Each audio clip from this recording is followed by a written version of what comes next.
HPLC রিপোর্টে অনেক সময় আমরা পাই যে থ্যালাসেমিয়া, মানে ওইটা আমরা একটু কনফিউজড হয়ে যাই। মানে অবশ্যই আমরা বোথ পার্টনার্স তো থ্যালাসেমিয়া করেই সবসময় এগোই, কিন্তু ধরুন বোথ পার্টনার্সেরই এলো, তাহলে সেক্ষেত্রে আমাদের কি মানে চেঞ্জ করা, থার্ড পার্টিতে যাওয়াটাই বেটার? মানে thalassemia or E beta thalassemia, actually thalassemia means হচ্ছে homozygous thalassemia, অর্থাৎ both partner are suffering from carrying the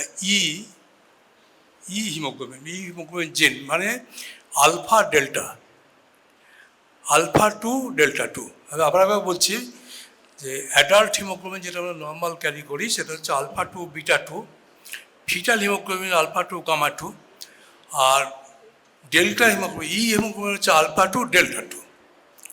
চেনটা পাল্টে গেল। এইবার যদি দেখা যায় যে parents, father is alpha two delta two, mother is also alpha two delta two, the child obviously may be alpha to delta 2.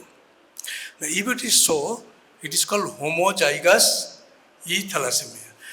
Thalassemia or E beta thalassemia, they are usually not very dependent on transfusion. They are called NTDT, non-transfusion dependent thalassemia. So, homozygous or E beta thalassemia, both are called non-transfusion dependent thalassemia. In those cases, usually we do not give any blood transfusion until and unless they are less than that hemoglobin percentage, less than 7 gram percentage.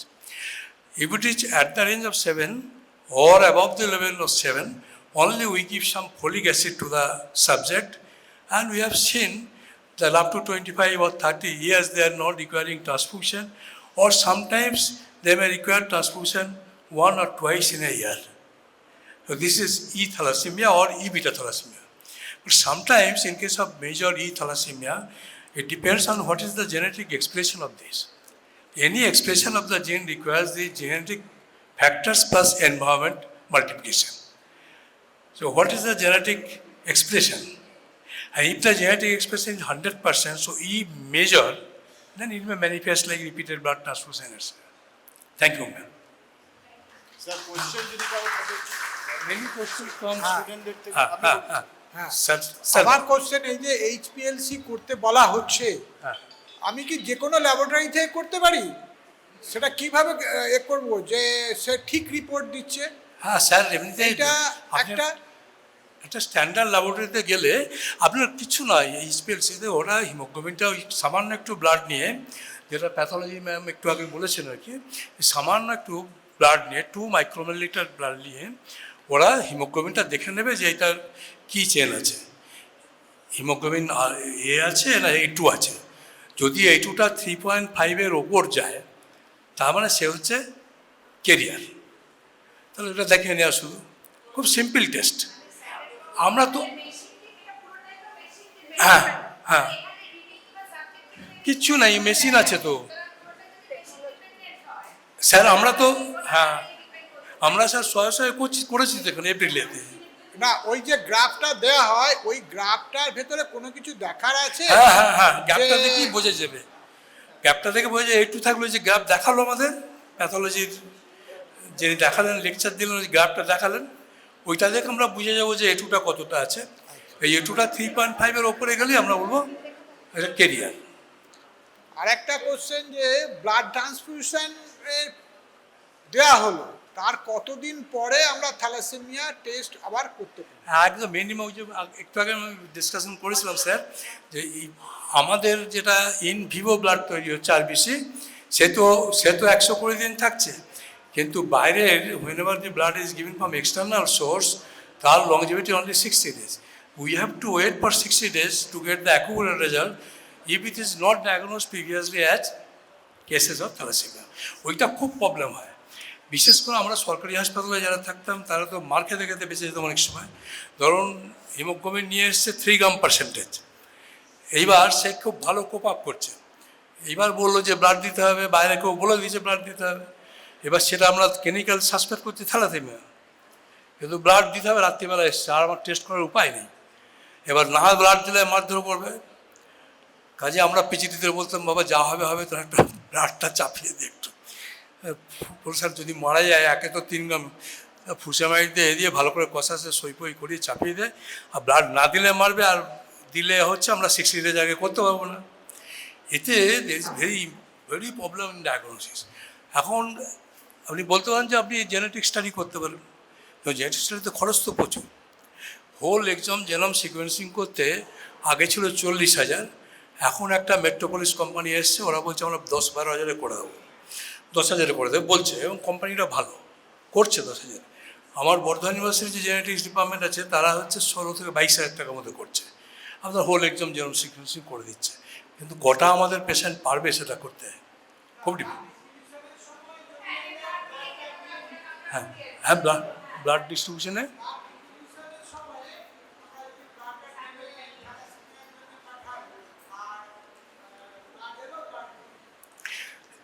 Sir সেটা তো করা হয়, লিখে দেওয়া হয়, সেটা তো পুরো প্র্যাকটিসটাই তাই। সবসময় সেগুলো তো হয় না, ওদের ইলেকট্রোপোলিসের সমস্যা সঙ্গে সঙ্গে চাপাতে হয়। Treatments দেওয়ার আগে is it mandatory to do serum ferritin? Definitely. মানে এটা Definitely. Actually, what happens? মানে carrier state A ferritin level may not be that high. হ্যাঁ, তো কেরিয়ার পেশেন্টকে আমরা আয়রন দেবো কিনা, দিস বার্নিং কোশ্চেন। হ্যাঁ, সো মানে প্রশ্ন এটাই হচ্ছে, প্রশ্ন। আমরা দেখেছি যে sometimes if the ferritin level is low indicates iron deficiency. We have to put, so not in all cases of carrier, thalassemia carrier, there is ineffective erythropoiesis. So in some cases of thalassemia carrier, ineffective erythropoiesis may be there, iron level may be high, ferritin level may be high. But in majority of the cases, they suffer due to some iron deficiency. So we will have to assess whether there is iron deficiency or not by measuring the ferritin level. And if the ferritin level is less than normal, so we should give the free. We are not doing anything. We should do ferritin level, we can do TIBC or serum iron concentration. And if it is low, we have to keep the iron safely. I have given iron to the mother of patients who are, say, carrier of thalassemia, finding the iron deficiency. Thank you. What I would like to add, before doing any kind of therapy, it's my personal opinion that we must have a baseline value for that particular person, because that level will vary considerably amongst the population. So this will be given in future also, not a one To, time. make So it clear. baseline figure is always required before giving any patient to any therapy, basically, because we do not know really, we know theoretically, but what is the actual status of that particular individual? So that ferritin and total iron profile of that particular patient is to be taken into consideration before starting any kind of therapy. Then evaluation will be proper based on the baseline value, how much improvement or how much Okay, that is essential. Baseline status of justified should be for maintained. all parameters, Ah. all therapy, I think. That's what I also follow. That is correct. Any from students? Sir বলছি যে iron deficiency থাকলে তারা একটা symptom যে thalassaemia হতে পারে, তাই মানে যেটা বলছিলেন, তো থ্যালাসেমিয়া পেশেন্টের সবারই কি আয়রন ডেফিসিয়েন্সি আছে? সর্বনাশ। তোরা আমি শুনি বলি, তোর আয়রন ডেফিসিয়েন্সির সঙ্গে এটা গুলিয়ে ফেলিস না বাবা। আয়রন থ্যালাসেমিয়াতে কি হচ্ছে, আরবিসি ভেঙে যাচ্ছে, তো তাহলে আয়রন ওভারলোড হবে, ডেফিসিয়েন্সি হবে না, এক্সেসিভ এক্সেস হবে। যার জন্য ম্যাম বললেন না, principal ma'am, nursing principal ma'am বললেন তো যে তোমার ওখানে আমরা চিলেটিং এজেন্ট দিচ্ছি, কেননা আয়রনটা কমানোর জন্য। থ্যালাসেমিয়াতে আয়রনটা বাড়বে, বেড়ে যাবে। হ্যাঁ, হার্টে ডিপোজিট হয়, লিভারে ডিপোজিট হয়, স্প্লিনে ডিপোজিট আর হয়। আর একবার যখন টেস্ট করে নিলাম, আর যাদের আয়রন ডেফিসিয়েন্সি থাকে কিছু কিছু ক্ষেত্রেতে, যেটা স্যার বললেন সেটা হচ্ছে যে যারা থ্যালাসেমিয়া কেরিয়ার, তাদের ম্যাডাম যেটা প্রশ্নটা করলেন, তাদের অনেক সময় আয়রন ডেফিসিয়েন্সি থাকে, তাদের আয়রন দিতে হয়, সেটা তো টেস্ট করে দেখতে হবে। কিন্তু থ্যালাসেমিয়া পেশেন্ট আয়রন বেশি থাকবে না, তাই তো ভেঙে যাচ্ছে আর বেশি। ক্লিয়ার হচ্ছে কোশ্চেন? আর একবার যখন টেস্ট করালাম যে তখন দেখালো থ্যালাসেমিয়া কোনো কেরিয়ার নয়, কিন্তু ওটা মানে পরবর্তীকালে যদি আবার টেস্ট করাই, আবার ওরকম কোনো না, কারণে যে একবার কেরিয়ার হয়নি সে হবে, পরবর্তীকালে genetic। হবে না, সে তারা জেনেটিক চেঞ্জ হওয়ার কোনো সম্ভাবনা নেই।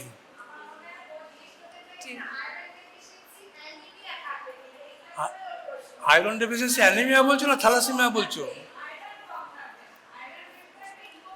হিমোগ্লোবিন কম। ডিফারেন্সিয়াল ডায়াগনোসিস আসবে। যখন অ্যানিমিয়া থাকবে, যখন চোখ দেখছো সাদা হয়ে যাচ্ছে, থ্যালাসেমিয়ার সঙ্গে আয়রন ডেফিসিয়েন্সি অ্যানিমিয়া নিশ্চয়ই ডিফারেন্সিয়াল ডায়াগনোসিস অবশ্যই আসবে। অ্যাকচুয়ালি এখন একটা আমাদের অ্যাকাডেমি অফ পেডিয়াট্রিক্স থেকে একটা আমরা কথা বলি, যদি কোনো বাচ্চা অ্যানিমিয়া নিয়ে আসে আগেবাবু তাকে আয়রনটা দিয়ে দাও, পরে চিন্তা করে দেখো 2 মাস পরে সে উন্নতি হচ্ছে কিনা, যদি উন্নতি না হয় তখন থ্যালাসেমিয়ার টেস্ট করো। এটা হচ্ছে এখন একাডেমির এই ডাইরেকশনটা নতুন এসছে এবং গভর্নমেন্ট অফ ইন্ডিয়া সেটা অ্যাপ্রুভ করেছে, অ্যানিমিয়া মুক্ত ভারত, পিএমের ভাষা। অ্যানিমিয়া মুক্ত ভারত মানে হচ্ছে অ্যানিমিয়া থেকে তারাও। তো এটা নিয়ে আমরা বিভিন্ন জায়গায় প্রোগ্রাম করে এসেছি সব জায়গায়। আমি যখন WBAPর একাডেমির প্রেসিডেন্ট ছিলাম 2024-এ, ওই অ্যানিমিয়া মুক্ত ভারত নিয়ে আমাকে দৌড়াতে হয়েছে সারা পশ্চিমবঙ্গেতে। বিভিন্ন জায়গায় প্রোগ্রাম করে যে ওই আয়রন খাও, আর তাদের ওই শিপটা গাদা গাদা সে আয়রনের শিপিং বস্তা নিয়ে যেত, সে আয়রন দিতাম সব। তা প্রশ্ন একটা উঠেছিল ডিবেটের সময় যে এদের মধ্যে তো কেউ তো কেরিয়ার থাকতে পারে, কেউ তো থ্যালাসেমিয়া আনডিটেক্টেড থাকতে পারে। বলে ওসব ভাবতে হবে না, আগে 2 মাস খাইয়ে দাও, তারপরে কি হচ্ছে দেখো, তারপর যদি কোনো প্রবলেম হয় যে হিমোগ্লোবিন বাড়ছে না, ইউ ডু দ্য টেস্ট। এই হচ্ছে ইন্ডিয়ান একাডেমি অফ পেডিয়াট্রিক্স। আপনার ওই কোচিতে ডিসিশন হয়েছিল 7 দিন ধরে মিটিংয়েতে 2024 কেরলের কোচিতে ডিসিশন ছিল, আমরা ওখানে ছিলাম, সেখানেই সিদ্ধান্ত হয়। Anything else or principal sir is busy too much? Sir, একজন থ্যালাসেমিয়া যিনি পেশেন্ট আছেন ওনার কি সারা জীবনই রক্ত নিতেই হবে? না, তা কেন? ওটা কি ম্যান্ডেটরি নাকি কোনো ওষুধের দ্বারা? না না, তোমার ম্যানেজমেন্টে রক্ত দেওয়া তো আর সারা জীবন দেওয়া তো, ওটা তো ট্রিটমেন্ট হলো না। আচ্ছা, ওটা ট্রিটমেন্ট হলো কিন্তু ডেফিনিট কিউরেটিভ ট্রিটমেন্ট হলো না। রক্ত দিলে, চিলেটিং এজেন্ট দিলে তুমি সেটা সাময়িক ভালো করে। আর মেন ট্রিটমেন্টটা কি? Bone marrow transplantation. ঠিক আছে, বোন ম্যারো ট্রান্সপ্লান্টেশন। ঠিক আছে। এখন তো একটা সুবিধা হয়েছে স্টেম সেল ট্রান্সপ্লান্টেশন। এখন তো প্রিজার্ভেশন হচ্ছে, স্টেম সেল ট্রান্সপ্লান্টেশন হচ্ছে, আর অন্য বাচ্চার সিবলিং যারা তাদের কাছ থেকেও ট্রান্সপ্লান্টেশন হচ্ছে। আমরা তো প্রোগ্রাম করেছি এখানে, বোন ম্যারো ট্রান্সপ্লান্টেশন প্রোগ্রাম। আমাদের তো হবে, যাদের মিলবে এই ছেলে তাদের হবে, বুঝতে পারছো তো? ট্রান্সপ্লান্ট করলে সমস্যা হলো যে রিজেকশন হয়ে যায় না, গ্যাপ ভার্সেস হোস্ট রিয়াকশন হয়। তো টাইপ 4 যে রিয়াকশন হয় গ্যাপ ভার্সেস হোস্ট, অর্থাৎ তুমি একটা বোন ম্যারো দিলে তারপর দেখা গেলো বিভিন্ন অসুখ হতে শুরু করলো, আমাদের ইমিউন সেলসগুলো, লিপোসাইটসগুলো যে তাদেরকে ধ্বংস করতে শুরু করলো, তাতে তো লাভ নেই। সেই জন্য আমাদের সবসময় HLA টেস্ট করে নেওয়া হয়, দেখে নেওয়া হয় দুটো জিন ঠিক আছে কিনা। 100% কম্প্যাটিবিলিটি থাকলে তাদের খুব ভালো রেজাল্ট হয়। এখন তো 50% কম্প্যাটিবিলিটি তো করে দিচ্ছে, তাতে রেজাল্টের একটু চান্স থাকছে ডিফেক্টের। ঠিক, থ্যাংক ইউ স্যার। স্যার, দুজনে যদি কেরিয়ার হয় তাহলে কোনোভাবেই সুস্থ সন্তান জন্ম দেওয়া সম্ভব নয়? হ্যাঁ, যদি স্বামী স্ত্রী দুজনে কেরিয়ার হয় তাহলে ছেলে জন্ম দেওয়া কি সম্ভব নয়? 25% চান্স। এই যে ম্যাডাম বলেছিলেন আগে, আমাদের ম্যাম ডিসকাশনের সময় গ্যাপ ট্র্যাপ করে দেখালেন না, যেহেতু এটা একটা অটোজোমাল রিসেসিভ ডিসঅর্ডার, থ্যালাসেমিয়াটা একটা অটোজোমাল রিসেসিভ প্রবলেম, তার মানে তোমার হচ্ছে কি 1/4, 25% চান্স হচ্ছে তার একটা থ্যালাসেমিয়া হয়ে যায়। তা আমরা বলবো, যেটা আমাদের একটু আগে ম্যাম তো বলেই গেলেন, হ্যাঁ, তো ওই প্রসেসটা নেওয়াই ভালো।